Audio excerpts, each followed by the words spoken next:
Assalamualaikum warahmatullahi wabarakatuh. Saya Rahmaulan Sari. Saya akan membahas mengenai struktur sosial dan stratifikasi di pedesaan. Nah, di sini kita bisa memahami bagaimana masyarakat desa itu tersusun dan apa saja peran-peran yang ada di dalamnya dan juga mengapa muncul perbedaan kesejahteraan. Oke, pertama ada dengan konsep. Nah, kalau kita lihat dari konsep, struktur sosial di desa itu, pola hubungannya sudah terbentuk dan berlangsung secara alami dan berlangsung secara terus-menerus dalam masyarakat. Nah, di desa, orang-orang saling mengenal. Hubungan bukan hanya karena pekerjaan, tetapi karena keluarga dan adat. Oke, contoh kecilnya ada yang menikah. Nah, otomatis kita saling bantu. Ini tuh bukan ada aturannya, tapi karena sudah kebiasaan. Oke, jadi ini menunjukkan bahwa adanya struktur sosial. Oke, kita masuk ke ciri-cirinya. Ciri-cirinya itu bisa kita lihat kalau dari struktur sosial desanya itu, yaitu adanya solidaritas yang sangat tinggi dan pembagian peran yang sangat jelas. Oke, misalnya gini, ada kepala desa sebagai pemimpin, ketua RT, RW, buruh tani, tokoh adat, tokoh masyarakat, dan petani, atau warga-warga lainnya. Nah, semuanya itu punya peran masing-masing, teman-teman. Nah, contoh kecilnya seperti ini. Pada suatu rapat, itu dipimpin oleh kepala desa. Nah, kita sebagai warga bisa memberikan pendapat, tetapi untuk keputusan akhir tetap dipegang oleh pemimpin. Nah, ini menunjukkan bahwa adanya pembagian peran yang sangat jelas.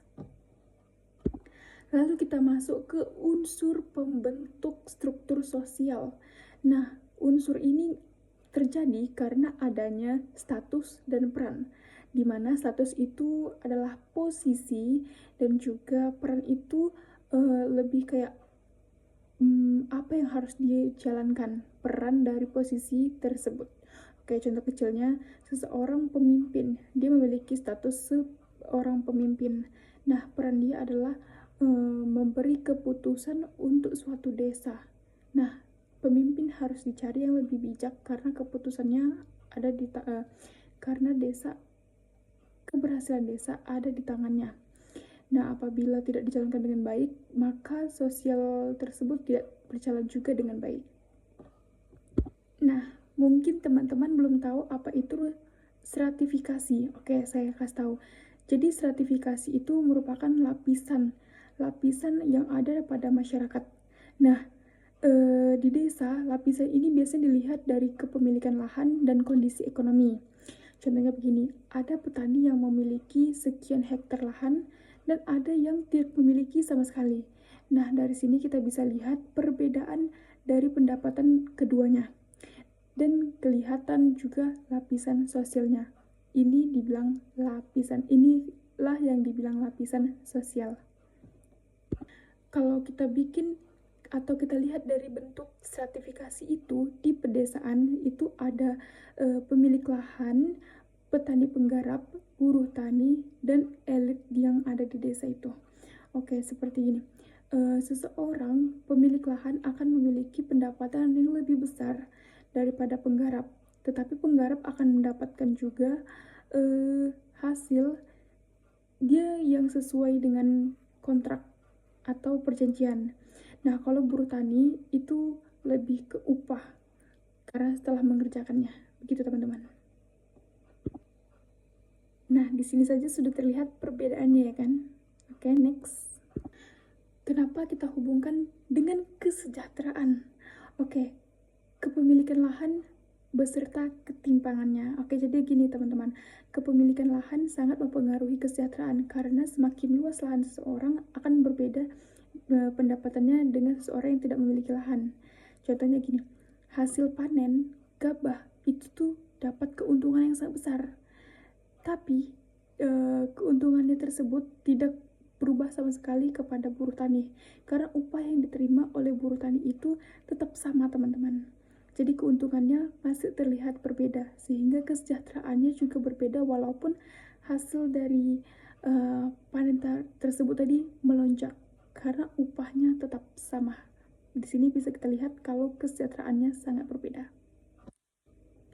Lalu dari situlah muncul ketimpangan pendapatan. Oke, lalu kita bisa lihat juga dari akses sumber daya. Selain itu, kita juga memerlukan koneksi teman-teman atau akses sumber daya. Nah, struktur sosial sangat dipentingkan di sini. Karena apa? Karena biasanya kita harus membutuhkan akses sumber daya seperti pupuk, bantuan, dan irigasi. Nah, contohnya begini. Teman-teman memiliki koneksi dengan pejabat. Nah, teman-teman akan lebih cepat mendapatkan informasi mengenai bantuan tersebut. Sedangkan yang tidak ada koneksi akan lebih lambat menerima atau mengetahui informasi tersebut. Jadi, itulah pentingnya struktur sosial. Ini sangat mempengaruhi akses terhadap kesemuanya. Nah, telah kita jabarkan satu-satu tadi, telah saya jabarkan satu-satu, kita bisa lihat dampak dari stratifikasi sosial ini. Ada dua dampaknya. Kita bisa lihat dari posisi negatif dan positifnya. Pertama negatifnya dulu. Nah, dari negatif kita bisa melihat akan terjadi kesenjangan, ketimpangan, atau akan terjadi konflik karena iri-irian satu sama lain karena bantuan yang tidak merata. Namun dari sisi positifnya pembagian peran yang sangat jelas sehingga membuat pekerjaan lebih teratur. Contohnya begini teman-teman, kalau kita panen raya, pemilik lahan, petani penggarap dan buruh sudah tahu tugasnya masing-masing sehingga pas panen raya tadi semuanya berjalan dengan cepat dan lebih teratur. Oke, ini di akhir nih teman-teman. Dari pembahasan sebelum-sebelumnya bisa kita simpulkan kalau struktur sosial itu merupakan pola hubungan yang mengatur kehidupan di desa. Nah, sedangkan stratifikasi sosial ini merupakan lapisan yang membedakan atau lapisan berdasarkan kekuasaan atau kepemilikan yang ada di desa. Nah, perbedaan akses sumber daya juga dapat menyebabkan ketimpangan. Nah, dengan kita memahami hal penting ini,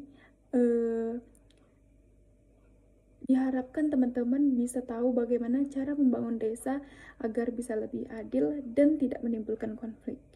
Oke, begitu saja penjelasan dari saya. Mohon maaf apabila ada salah kata atau kurang fokus dan sebagainya. Sekian dari saya. Semoga video ini bermanfaat. Wassalamualaikum warahmatullahi wabarakatuh.